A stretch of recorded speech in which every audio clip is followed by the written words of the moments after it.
Монгол улсад зам тээврийн осны улмаас жилд 6187 хүн гэмтэж 501 хүн нас орж байна. Хоногт дунджаар 15-аас 20 хүн эрүүл мэндээрээ хохирч, 1-2 хүн орвоогоос хальж байна. Хөдөөнд орж та бүхэн замын хөдөлгөөний дөрмөө биелүүлж зөрчихгүй байхыг уриалж байна.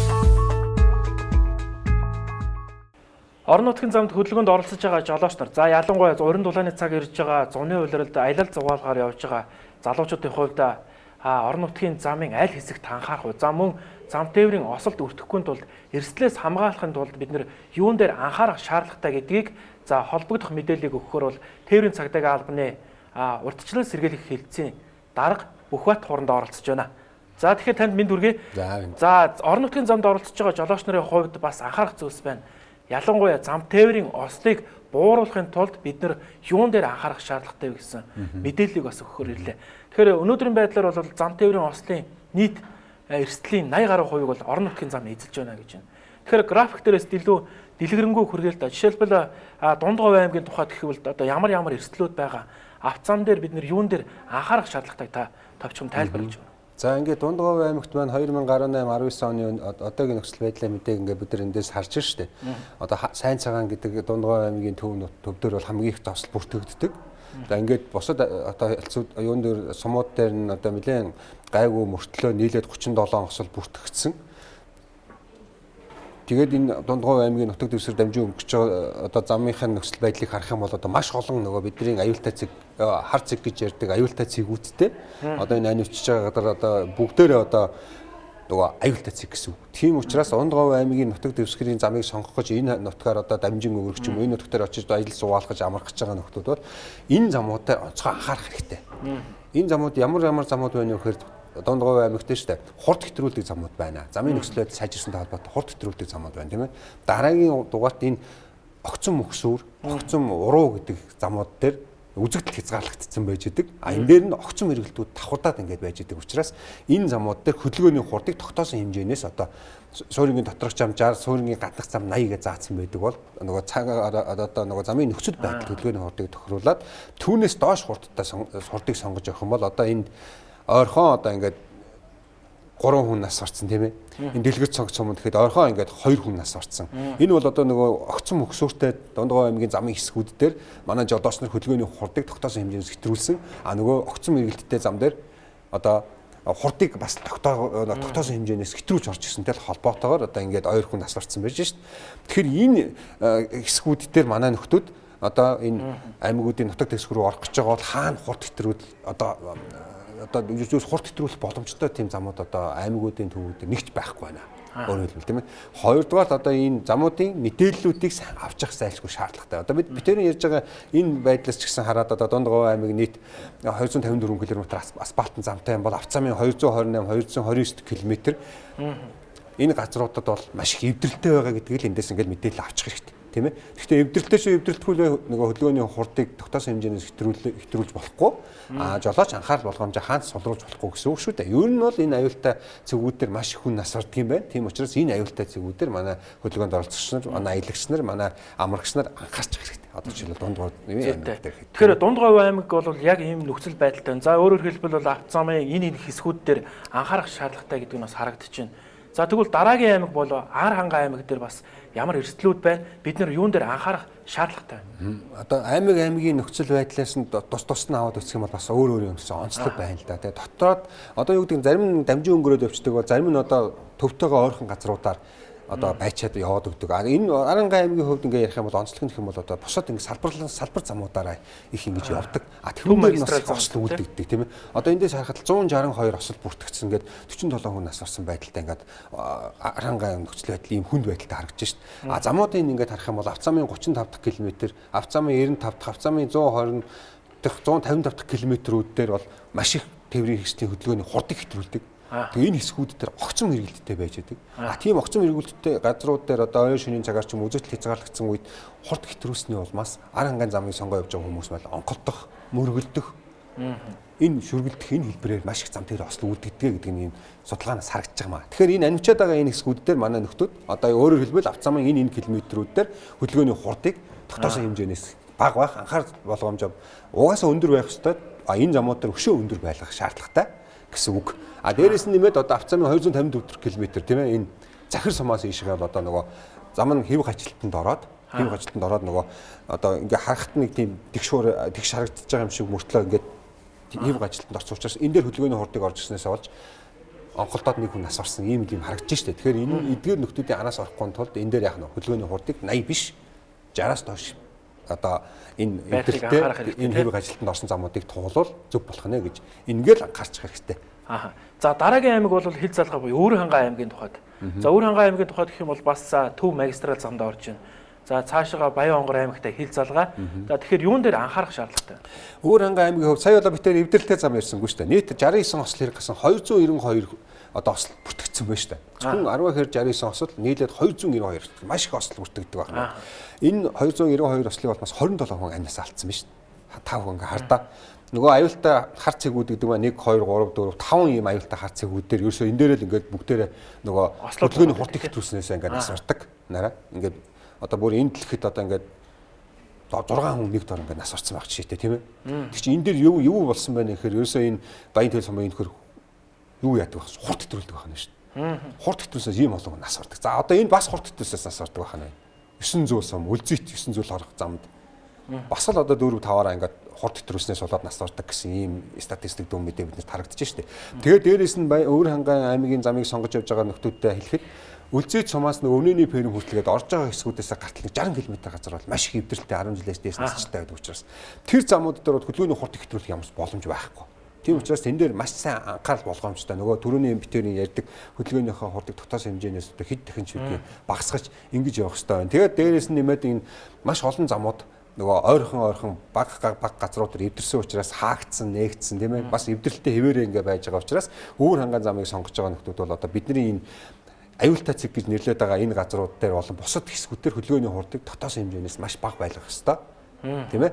Мөн тээврийн хэрэгслийн бүрэн бүтэн байдлыг маш сайн хангаж явахгүй бол энэ эвдэрэлтэй замууд дээр таны машин эвдэрч хээр хонох, хээр хөтө суух ийм асуудал үүсэх. За нөгөө талд бол мэдээж хүний амь нас эрсдэх, эрүүл мэнд хохирох эрсдлийг үүсгэнэ. Тийм болохоор амарч зугаалгахдаа бид замуудынхаа мэдээллийг тээврийн цагдаа болон одоос энэхүү мэдээллээрээ бас авч явах хэрэгтэй гэдгийг бас онцолж хэлмээр байна л да. За мэдээлэл өгсөн танд баярлалаа.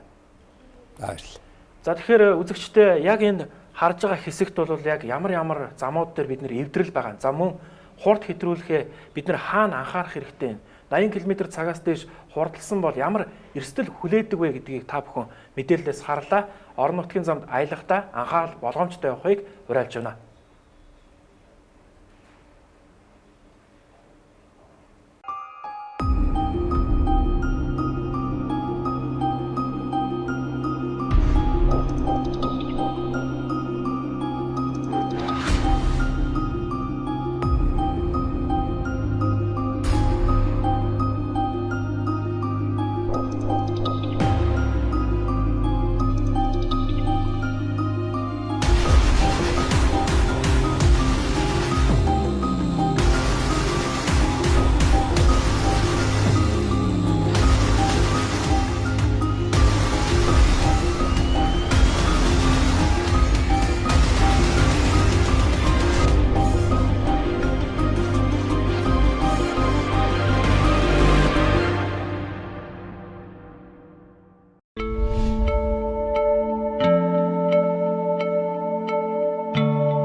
Монгол улсад зам тээврийн Ослын улмаас жилд 6187 хүн гэмтэж 501 хүн нас орж байна. Хоногт дунджаар 15-аас 20 хүн эрүүл мэндээрээ хохирч, 1-2 хүн орвоогоос хальж байна. Хөдөлгөөнд орж та бүхэн замын хөдөлгөөний дөрмөө биелүүлж зөрчихгүй байхыг уриалж байна. Орон нутгийн замд аялаж зугаалж замун орон нутгийг зорж байгаа иргэдийн хувьд за ялангуяа жолооч нарын хувьд ямар замууд дээр эвдрэлтэй замун орон нутгийн замд хурд хэтрүүлэхгүй байх зэрэг дүрмүүдээ баримталж явахыг шаардаж байна. За энэ шаардж байгаа шалтгаан гэвэл өөрөөр хэлбэл зам тээврийн Ослын 80% нь орон нутгийн зам дээр үйлдэгдэж байгаа юм. Тэгэхээр энэ талаар мэдээлэл өгөхөөр тээврийн цагдаагийн албаны за урьдчилан сэргийлэх хэлтсийн дарга хурандаа бүх бат оролцож байна. За тэгэхээр яг орон нутгийн замууд дээр үүсэж байгаа нөхцөл байдал хамгийн ихэнд бол бид нэр за Баян Үлгийн аймгийг бол онцлон график бэлдсэн байгаа. Өөрөөр хэлбэл Баян Үлгийн аймгийн ямар сумдууд дээр зам тээврийн осол гарч байна. За мөн ямар эвдэрлүүд байна гэдгийг та товчхон мэдээл. За Баян Үлгийн аймгийн маань хувьд өнгөрсөн жилийн статистик дүн мэдээг аваад үзэхээр нийт одоо 42 осол хэрэг бүртгэгдсэн байт юм байна. За түүний хамгийн их нь бол Үлгийн сум 29 осол. За үүний улмаас 11 хүн амнасаа алдсан. Ийм харамсалтай төв мэдээтэй байна да. Баян Үлгийн аймаг манаас онцлог аялал жуулчлалын салбарууд ихтэй үзэх харах юмтай ихтэй. Тийм учраас манай аялагчдад нөгөө зугаалагчдад балангуяа жуулчид маань энэ аймгийг бас их зорддог юм байна. Тийм. Тэгэхээр манай Баян Үлгийн аймагт одоогийн байдлаар бидэрт бүртгэгдснээр осол тавтагдан гарч байгаа. Ялангуяа нас барсан гэмтэр гарч байгаа юм 3 хэсэг байна. Баян Үлгийн аймаг нь өөрөө 220 км хатуучилт авц замтай шүү дээ. Энэ авц замуудын одоо байрлсан 3 ийм аюултай цэг дээр энэ дээр нь огцом мэргэлттэй газар их байдаг. Дээр нь Баян Үлгийн аймагт нөгөө огцом уруу, огцом өгсүр замууд бас маш их байдаг. Тийм учраас тэр замуудын нөхцөл байдлыг мэдгүйгээр хөдөлгөөнд оролцож хурд хэтрүүлж явж байгаад манайхан онготох хамгийн их осол гардаг. Саяны одоо битэрийн ярьдаг одоо тэр бүртгэгдсэн 11 нас барсан хүний чинь ихэнх нь одоо 90% нь онготох маягаар л одоо нас барсан байна шүү дээ. Тийм учраас Баян Үлгийн аймгийн замыг сонгож байгаа манай хөдөлгөөнд оролцогч нар бол Баян Үлгийн зам руу орсон бол энэ анивчаад байгаа хар цэгүүдээр маш олон хүн нас барддаг юм байна. Энэ огцом мэргэлтүүд дээр анхаарах зайлшгүй шаардлагатай юм байна. Огцом мэргэлтүүд, огцом өгсүүрүүд, огцом уруунууд дээр энэ замуудын нөхцөл байдал энд огцом уруу байдаг гэдгийг мэддэггүй, энд огцом өгсүүр байдаг гэдгийг мэддэггүй. Тэрнийх нь огцом мэргэлтийг тооцоолдгүйгээсээ болоод маш их осол аваад гард юм байна. Одоо жишээлбэл та бүхэн энэ дээр харж байна тийм ээ. Авц замын 38-аас 43 км-т, авц замын 80-аас 92 км-т, авц замын 0-1-ээс 9 км-рүүдэд одоо ерөөсөө энэ нөгөө огцом өгсөр уруудаг замууд ингээд өшөө өнөөс өшөө байгаа. Бид нар бол гэхээр энийг нэлээд аюултай юм хэсгүүдийг энэ дээр сонгож авсан байгаа боловч цаана нь бол бас ийм огцом эргэлттэй, огцом одоо өгсүүртэй, огцом уруутай газрууд маш их байдаг байна. Тэгээд гарч байгаа зам тээврийн осол хэргийн шалтгаан нь ерөөсөө нутгийн иргэд биш, дамжин өнгөрч байгаа нөхдүүдийн тэр замын нөхцөл байдлыг сайн мэддэггүйгээс болсон байдаг. Ихэнх тохиолдолд гэсэн үг тийм. Ихэнх тохиолдол тийм. Тэгээ ходоос явж байгаасаа дандаа нэг том тээврийн хэвслүүдийг ашиглаж явд юм байна л. Тийм учраас Баян Үлгийн аймгийн нутаг дэвсгүүдээр эдгээр замууд дээр хөдөлгөөний хурдыг тогтоосон хэмжээнээс хэтрүүлэхгүй байхыг мөн анхаарал болгоомжтой огцом өгсөөр замынхаа тэмдэг тэм мэдээллийг харж хөдөлгөөнд орцохыг зөвлөж байгаа. За тэгэхээр жолооч нарын хувьд яг энэ авто замын тэддэх хэсгүүд километрүүд дээр бол анхаарлаа хандуулж хөдөлгөөнд оролцох нь чухал байна. За дараагийн аймаг бол мэдээж Баян Онгор аймаг. За Баян Онгор аймгийн тухайд гэх юм бол ямар сумдууд дээр нь эрсдэлтэй байна. Хурд хэтрүүлж байгаа тохиолдлууд хэр байгаа гэдэг. Тийм аймагуудын маань ерөнхий нөхцөл байдал бол маш ойролцоо байна тийм ээ. Одоо Баян Онгор аймаг гэх юм бол одоо 17 осол хэрэг бүртгэгдсэн байж үгүй нийт 39 осол хэрэг бүртгэгдсэнээс хамгийн их нь нөгөө Баян Онгор сумд одоо Хөдөө гэсэн хүн төвлөрснөөс шалтгаалаад ах шиг байна. Тэгсэн мөртлөө баг ийм байсан мөртлөө 14 хүний амнаас хохирцсон байна шүү дээ. Тэгээ 14 хүний амнаас хохирсон нөхцөл байдлыг ингээд аваад үзэх юм бол энэ ерөөсөө 5 энэ хар цэг буюу аюултай замын хэсгүүд дээр эдгээр 14 хүн маань нас барцсан. Одоо тэгэхээр нөгөө ямар газрууд байна гэдээ хараад үзэхээр огцом мэргэлттэй хурд хэтрүүлдэг газрууд гээл ингээд аваад үзэх юм бол авц замын 17 дахь км маш их огцом мэргэлттэй газруудад жолооч нар маань хурд хэтрүүлдэг. За Баян аймгийн төвөөс Өөр хангаан аймаг руу авц замын 21 дахь км маш их хурд хэтрүүлдэг. Бас огцом мэргэлттэй газрууд дээр. Тэгэхээр нөгөө замын нөхцлөө өөрсдөө мэдгүй. Одоо Улаанбаатарт явж байгаа байшин тойроод гараад ирэхэд тийм юм байгаа даа гэдэг ингээд явж идэг байна шүү дээ. Энэ замууд дээр бол бид юу ч мэдэхгүй юм чинь үер буугаад замын аваа явцсан юм уу, хонгооц юм уу, эвдэрч юм уу, ерөөсөө мэдрэхгүй. Тийм учраас энэ 21 км энэ замын эвдэрэлтэй үлзий цамаас Баян Онгор аймгийн төвийн чиглэлд 2.5 км газар засвартай. Энэ засвар хийхээр яах вэ? Тэмдэг тавиад тэмдэглэн салхин дундсан бол замаас гарах газруудыг заасан байгаа учраас тэнд буруу зөрөө гарч онголдох. Энэ маягаар л зам тээврийн осолтууд өртөж байна. Дээрээс нь нэмээд нөгөө нас барсан 14 хүн маань хаана байна? Одоо та бүхэнд харж шít. Боён үлзий сум тийм ээ, энэ богд сум энэ замууд дээр ерөөсөө одоо энэ огцом мэргэлтийн улмаас болж хурд хэтрүүлснээс болж ерөөсөө үндсэн шалтгаанууд нь аймагуд маань ерөөсөө адилхан байгаа даа шүү дээ. Тийм ээ. Тэгээд эсвэл үзэгдэлт хязгаарлагдсан, эсвэл одоо Баян Үлгийн аймаг жоохон онцлогтой байсан, их зуруу огцом мэргэлт, их зөвсөр идэх гэсэн бол эдгээр аймагуд маань бол үзэгдэлтэн чөлөөтэй зам эвдэрсэн хэсгүүд ихтэй. Одоо нөгөө байгалийн нөгөө ийм хүчин зүйл байдаг юм шиг байна. Нөгөө газар нь хөлддөг газар ихтэй. Тийм учраас замууд нь их хэвэг ажилтнанд ордог. Ийм нөхцөл байдал нөлөөлж энэ Баян Онгор аймгийн нутаг дэвсгэрээр явхаар бол энэ замууд дээр анхаарах хэрэгтэй. Ер нь бол бүх төрлийн замд анхаарах. Зүгээр энэ манай бидний энэ анивчуулаад байгаа энэ аюултай хар цэг гэж яриад олон хүн нас ороод байгаа газрууд дээр бол өшөө одоо анхаарлаа өндөржүүлж өшөө хурдаа багасгах юм шаардлагатай болж байгаа. Өөрөөр хэлбэл жолооч нар 80 км/цагаас дээш хурд хэтрүүлсэн, дөрмөө зөрчсөн. За энэс болж хүний амнаас эртэж байгаа байдал бол Баян Онгор аймаг дээр харагдаж байна.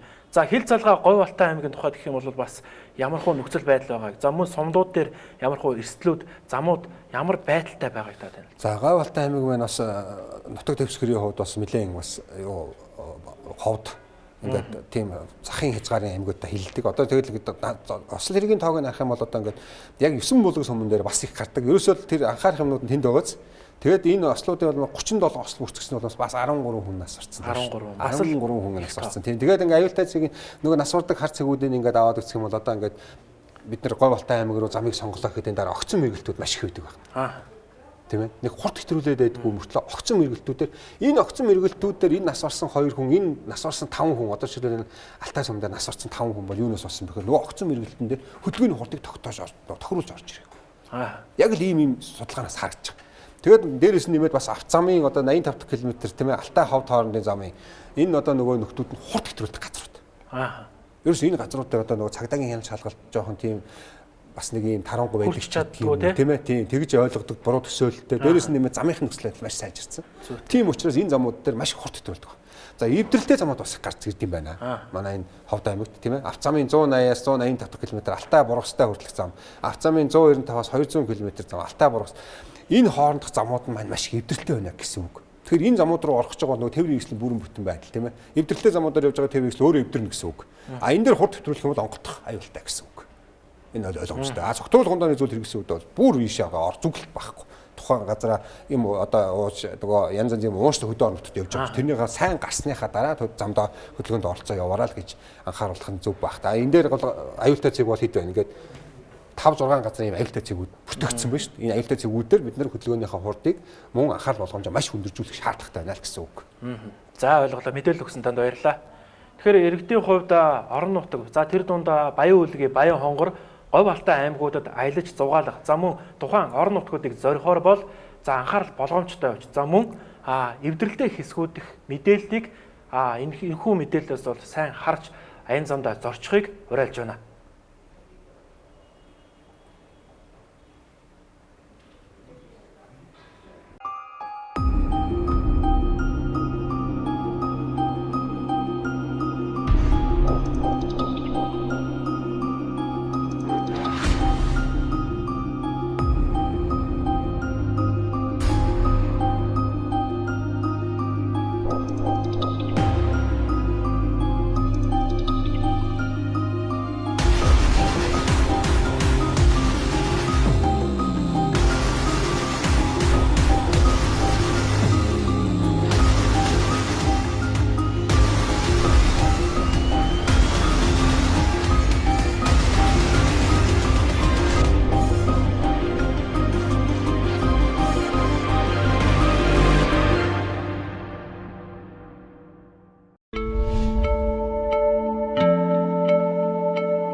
Монгол улсад зам тээврийн усны улмаас жилд 6187 хүн гэмтэж 501 хүн нас орж байна. Хоногт дунджаар 15-аас 20 хүн эрүүл мэндээрээ хохирч 1-2 хүн хорвоогоос хальж байна. Хөдөөнд орж та бүхэн замын хөдөлгөөний дөрмөө биелүүлж зөрчихгүй байхыг уриалж байна. За орон нутгийн замд зорчиж байгаа жолооч нар за өөрөөр хэлбэл аялал зугаалгаар за мөн орон нутгийг зорж байгаа иргэдийн хувьд авто замын тэмдэглэгээ. За дээрэс нь осол гарч болох үс эрсдэлтэй замуудыг тодорхой хэмжээгээр мэдчих шаардлагатай. За энэ мэдээллийг өгөхөөр тээврийн цагдаагийн албаны урьдчилан сэргийлэх хэлтсийн дарга хурандаа бүх бат оролцож байна. За өөрөөр хэлбэл яг энэ замууд дээр ямар эрсдлүүд байгааг яг тоон үзүүлэлтээс нь та бүхэндээ хүргэж байна. За эхний аймаг бол мэдээж Говь Сүмбэр аймаг байгаа. Говь Сүмбэр аймгийн ямар сумдад эрсдлүүд байна. Замуудын эвдрэл, за мөн хурд хэтрүүлсэн байдлуудын талаар мэдээллийг хүргэх. Говь Сүмбэр аймаг маань хэдийгээр одоо машин бага одоо сумууттай тий боловч 42 осол одоо нийт ингээд 67 осол бүртгэснээс 3 хүний амьнаас охирдог байна шүү дээ. Эн чинь бас л бидний одоо цөөхөн монголчуудын хувьд маш их тоо тийм ээ. Энэ нөхцөл байдлуудыг юунаас болоод ингээд аваад хараад үзэхээр нөгөө замынхаа нөхцөл байдлын талаарх мэдээлэлгүй байгаа манай жолооч нарын нөхцөл байдал энэ дээр маш их ажиглагддаг. Тэгээд амжин өнгөрж байгаа учраас хурд хэтрүүлдэг те. Одоо 3 ийм хар цэгийн газар байхад 2 нь хурд хэтрүүлдэг газар байна шүү дээ. Говь Сүмбэр аймаг дээр. Энэ юу юутай холбоотой вэ? Нөгөө замын жижиг хэсгийн гадаргууны байдлаас нэг тодорхой хэмжээнд одоо эвдрэл гэмтэл багтай. Ийм учраас эдгээр аймагуд одоо Говьсанбар аймгийн эдгээр хэсгүүд дээр хурдыг хэтрүүлснээс болж энэ нөгөө түрүүний битэрийн ярьдаг дөрвөн хүний амнаас хохирцсон байх нэ. Тэгэхээр энэ дээр ахаад хурд хэтрүүлэх юм бол энэ дөрвөн хүний араас одоо амнасаа алдах юм магадлал өндөртэй байна. Тийм учраас эдгээр замуудыг сонгож явах юм бол хөдөөний хурдыг битгий хэтрүүлээрэ гэдэг зөвлөгөө өгөх гэж байгаа. Хоёрдугаар Говьсанбар аймгийн Шивэ овсын 20 дугаар нутаг 242 км аюултай хэсэг нь хараа огцон мэрэгдэлтэй. Тэгээ дээрээс нэмээд өксүр үзэгдэх хүчин хязгаарлагдсан байж байгаа. Энд хөдөөний хурдыг хэтрүүл юм уу бүрэн бус тээврийн эстэй гэрэлгийг насахгүй явах юм бол энэ зам тээврийн осол найдвартай гарна л гэсэн үг. Тэгэхээр энэ дээр манайхан гарч хөдөлгөөн тээврийн эсийн бүрэн бүтэн байдлыг дээрээс нь гэрэл шилжүүлэлттэй за одоо машиныхаа бүрэн бүтэн байдлыг хангаж явах нь байна. Хурдыг бол тэтгэл рүү тохируулж явах хэрэгтэй. За согтуур хондооны зүйл бол ярилт байхгүй шүү дээ. Тэгээ согтуур хондооны зүйл хэрэгсүүдэд хөдөлгөөнд оролцох ямар ч боломж байхгүй. За Говьсанбар аймгийн замын эвдрэлтэй хэсгүүд бол Төв аймгийн Баян сумаас Чойр хүртэл 80 км зам бол эвдрэлтэй байна шүү дээ. Тийм ээ 80 км зам эвдрэлтэй байна гэдэг чинь энэ замаар бүрэн бүс юм уу ядарсан согтуу тээврийн эсэл хурд хэтрүүлж явах юм бол за энэ зам дээр онгодох юм уу мөргөлдөх бол найдвартай асуудалгүй гэсэн үг. Тийм учраас энэ дээр тийм асуудлыг манай жолооч нар ерөөсөй гарахгүй байх шаардлагатай л гэсэн үг. Говьсанбар аймгийн замыг сонгож хөдөлгөөнд оролцох жолооч нар маань энийг гарах хэрэгтэй. Замын нөхцөл байдлын мэдээллийг бас сайн авах хэрэгтэй. Тэгээ юунаас олж ослол гадгийг та бүхэн сая хэллээ тийм ээ. Тэгэхээр Говьсанбар аймгийг цаашлаад одоо хил залгаа буюу одоо Чойр цаашаага Дорноговь гээд аялал зугаалгын бүс нутгууд бас ихтэй.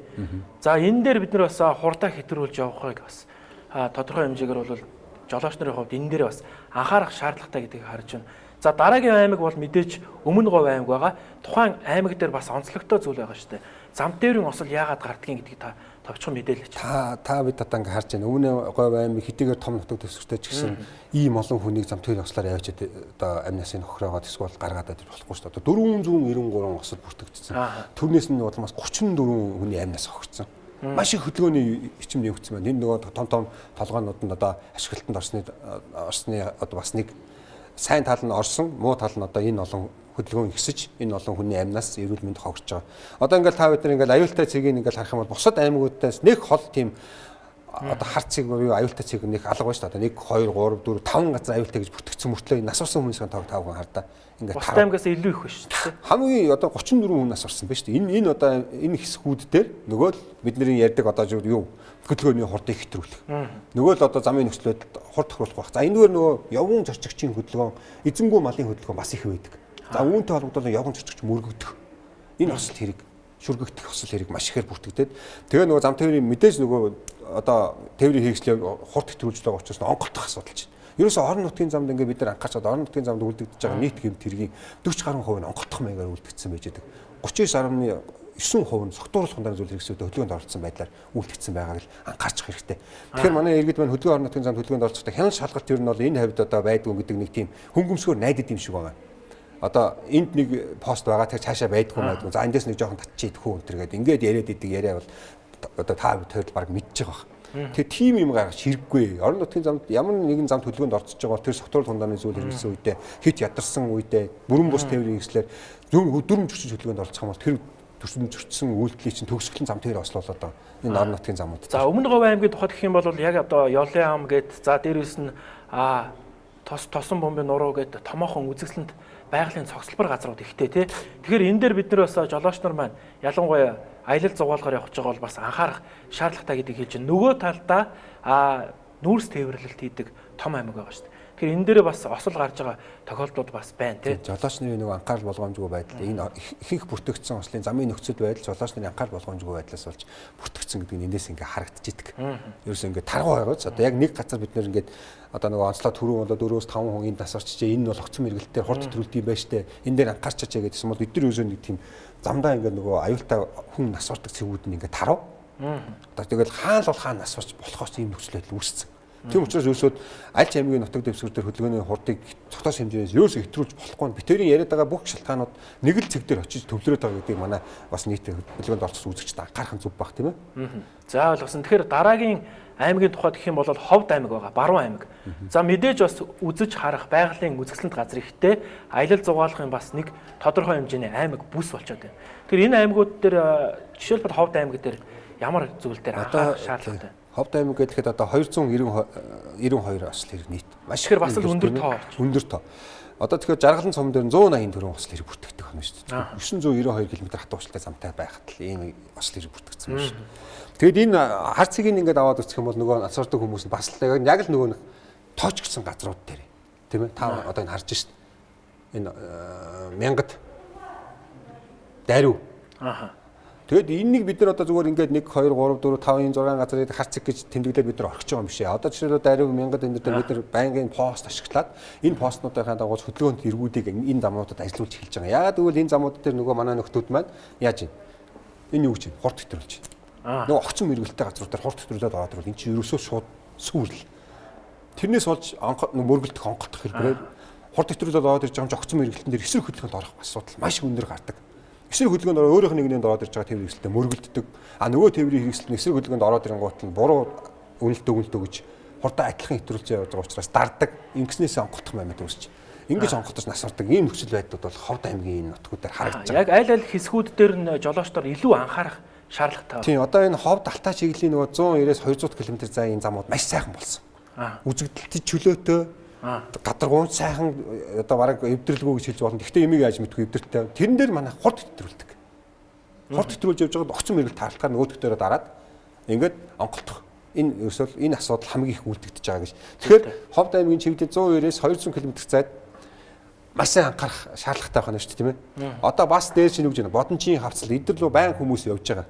Баг улааны даваа тий Ховд булганы чиглэлийн булган талаас 35-аас 40 км замууд дээр яадаг байх нь. Нөгөө хурдыг чи хэтрүүлж нөгөө огцон мэрэгүүлэлттэй газрууд дээр чинь хамаа намбуг явдаг.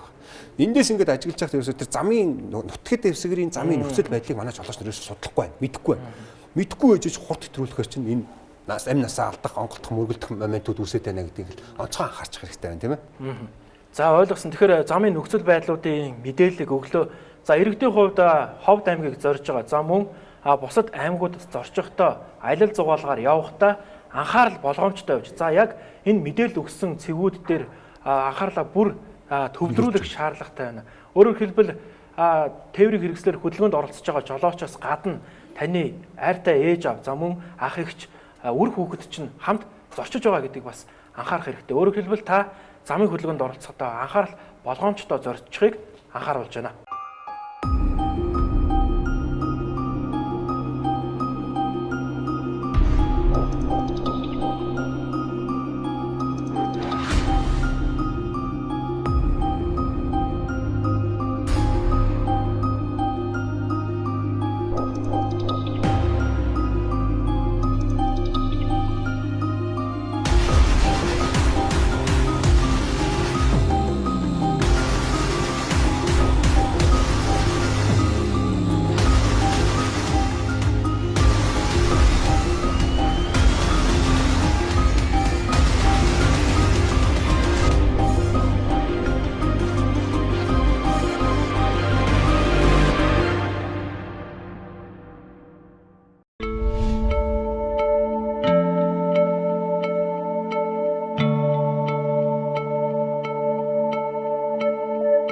Монгол улсад зам тээврийн осны улмаас жилд 6187 хүн гэмтэж 501 хүн нас орж байна.